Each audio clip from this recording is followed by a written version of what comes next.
Welcome to Secrets of Stand-Up Comedy. I'm Dick Williams. I'm going to tell you everything I know about stand-up comedy so that you can be a better stand-up comedian. I want to talk to you about something that is very important, but I don't want to sound preachy. As I always say, give this some consideration, but I I know you're going to do whatever you want. But I'm going to share my personal experience with you because there's a lot of pitfalls to this lifestyle. Don't let the lifestyle of stand-up comedy pull you under. When I was young and I started doing the road, there was an interesting phenomenon that I found. I was featuring, and it seemed like a whole lot of the headliners, I would want to hang out with them after the show, but they would go back to the motel room or the comedy condo that they put us up in because they were sober or they were married. And I was like, oh, this sucks. Like, I want to go out and have fun and chase women and get hammered and party and all that. And I had some great times. When I lived in LA, it's just every night you can go out and be in the clubs and drink and do whatever. It catches up to you. It's one of the few professions where at one time it was encouraged to drink. Like, they still do this. Audience members will send shots up to the comics to drink on stage. They love getting the comic drunk. That's not good when you have two shows. Sometimes on Saturdays, there used to be 3 shows. And I never did the shot stuff because, again, I was featuring. I wasn't a big deal. And I didn't talk a lot about drinking in my act. The very first open mic I did, I had 4 beers before I went on stage because I needed that liquid courage to get up there and talk. It's crazy looking back on it now, but that became part of my routine. I would have literally 4 beers every time before I performed. Now, if I was doing 2 shows on a Friday night, that means 8 beers. Well, the second show I wouldn't have exactly 4, but I would have a couple after the first set. So I'm 6 beers in doing my set, convincing myself that I'm funnier when I'm drunk. And then I started playing into it on stage that, oh yeah, I'm kind of crazy, I'm drunk right now, and anything could happen. I regret doing that. I regret using that as a crutch because it took quite a while to get out of that. I needed to stop drinking altogether. I had a problem with alcohol since I was young. I remember in college, for me, and I don't want to go too deep into it, but I've been a people pleaser most of my life, and it's something I've worked on. So I would people please throughout the day, and then at night I would drink, and if anytime I saw someone picking on somebody weaker, I saw it as injustice, I would get in a fight with them. I've been in so many fights. I've been arrested 5 times for getting in fights. Thankfully, that was the worst of my legal consequences with alcohol. But I could have gotten caught driving. I made that mistake numerous times. Thankfully, I didn't hurt anybody. Stand-up comedy, you're in bars all the time. You're in that environment. And it's encouraged.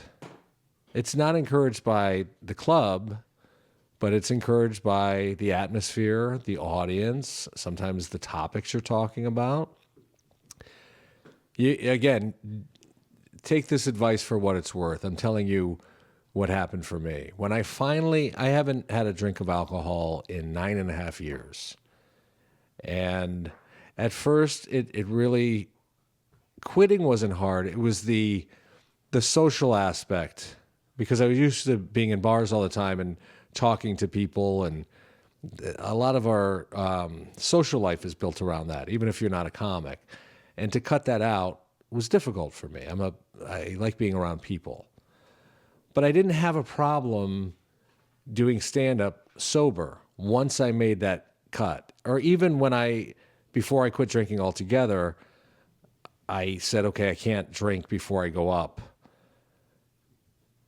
I got used to it and it was fine. And I was way sharper on stage. I was I could pretend I was drunk if I wanted to keep doing that, but I was so much better when I was sober. I'm trying to think back some of like when I did Premium Blend on Comedy Central, the night before, I went out with a bunch of comics that were they had like 4 or 5 tapings. So there were 3 or 4 comics for each show. And we were all drinking. I almost got in a fight with a manager that night because he thought I was hitting on this female comic that he happened to be hitting on. And I wasn't. I was being nice and maybe a little flirtatious, but she wasn't somebody I was interested in. We almost got in a fight. Imagine what that would have done to me if I got in a fist fight the night before Premium Blend and tried to go on there with a black eye. Like, we romanticize it and make it seem cool. Oh yeah, you were on Premium Blend. You had a broken nose. It was so punk rock. It's not. It's pathetic. This was the culmination at the time of my comedy career, and I almost threw it away. In certain scenes, like in Los Angeles, there's a lot of drugs that go around, and I limited it to one specific drug that I seemed to like a lot because it allowed me to drink more throughout the night. And it got to the point where I wouldn't just drink. I'm like, if I'm going to go out and have fun, I want to have a lot of fun. And the toll for that was not worth it. I always viewed it as, if I had this much fun, the next day I would have this much pain, or I would feel this low. So it was always like the inverse. Or think of it, if I had this much fun, I had this much pain. And eventually I couldn't do it anymore. Like I said, I didn't have any gigantic bottoms. I just had the realization that this is no way to live. So you'll find yourself, whether you're at an open mic level or if you're doing arenas, that there's going to be that temptation. If you're able to do it in moderation, do that. If you can't, my opinion is it's better to have those fun times outside of comedy, because it can really ruin not just your stand-up and your dream, but your life. I don't want to be preachy.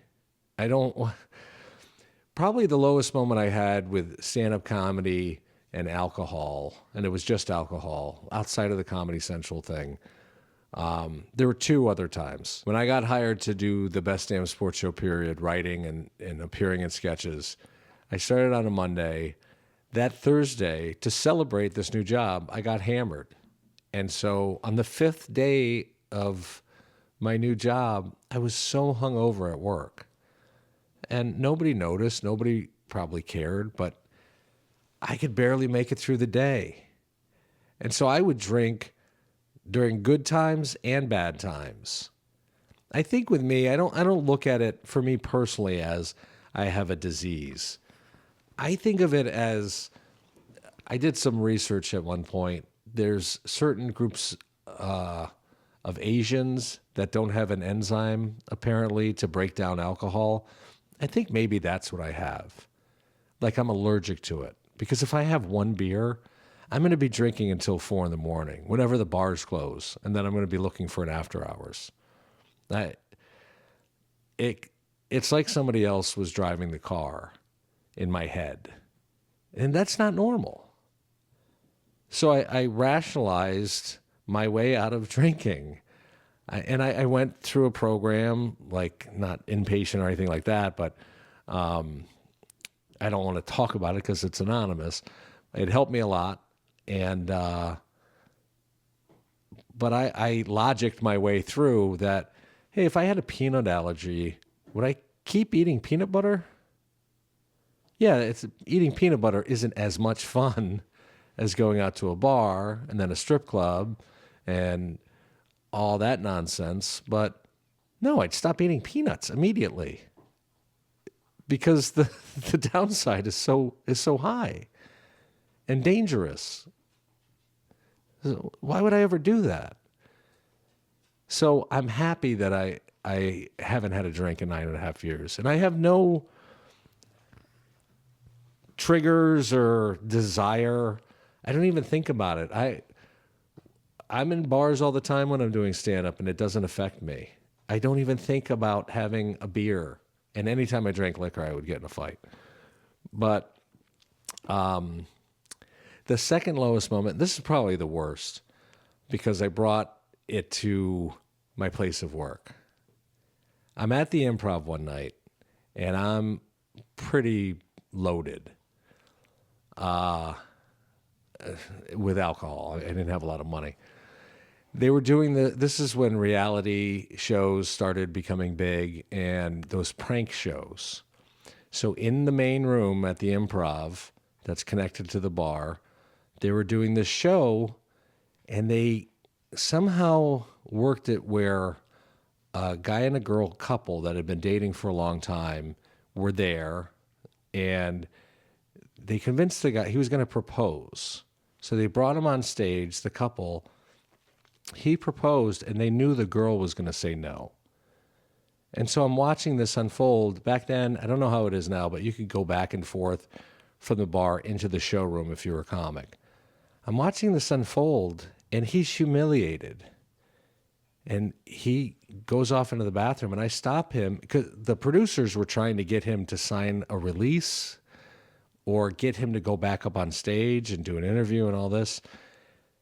Because I was drunk, and also because I was enraged, and because I viewed it as an injustice, I grabbed him and I said, dude, do not go along with this. Don't sign anything. Don't be humiliated on TV for the $500 they're going to give you. Fuck this whole thing up. Don't give them the ending to this segment. I was really, really angry. And then the comic who was on stage orchestrating all of this, I'm yelling at him.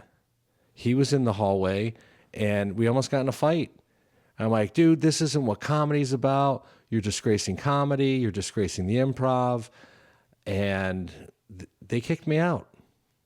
Eddie from the Improv and some of the other, Eddie's great. He was there for 40 years, the bartender.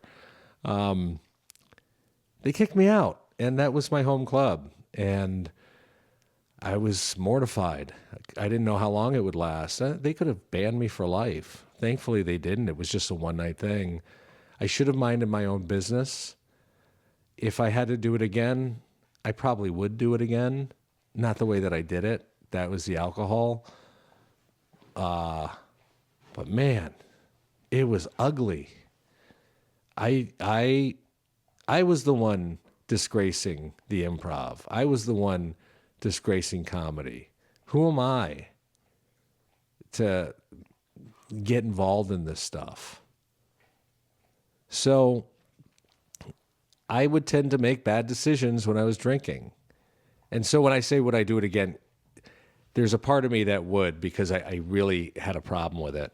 But I wouldn't do it. I wouldn't make a big spectacle of it. I maybe would have pulled the kid aside and said, hey, you don't have to sign the thing. Don't do it. And then walked away. Or maybe I wouldn't have done it at all. But I know the alcohol contributed greatly to that.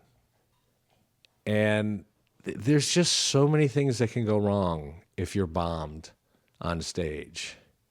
You might say the wrong, like a really offensive word, thinking it's funny, or be inappropriate with the staff. Hey, you just have to separate the stage and the club from your social life, in a sense, because it's your place of work, it's your business, it's your craft. And I've seen many comics just fall away from Los Angeles because they couldn't handle all the partying. And it's everywhere. It's like a bunch of broken toys, all the misfit toys getting together, and the beers are $2 and everybody's just having fun and trying to trauma bond and work through their stuff together. And it's not a good situation. I've seen the lifestyle of stand-up comedy break people. And I don't want that for you. I want you to Give yourself a full shot at your dream. I'm not telling you to get sober. I'm not telling you to quit anything. I'm telling you to open your eyes to it, to give it a second thought before you engage in certain activities. I'm telling you to really give it some consideration and know what the potential pitfalls are. Because there were a couple times in my career that I could have thrown it all away. And what would it have been worth? So I could have another beer? And you know how many beers I've drank in my life? I mean, put your dream above all of that. Put your craft above all of that. Don't let it get in the way. I hope this was helpful for you. I hope that you come back and I make a video every single day, 7 days a week. And that's it. I'll see you in the next one. Cheers.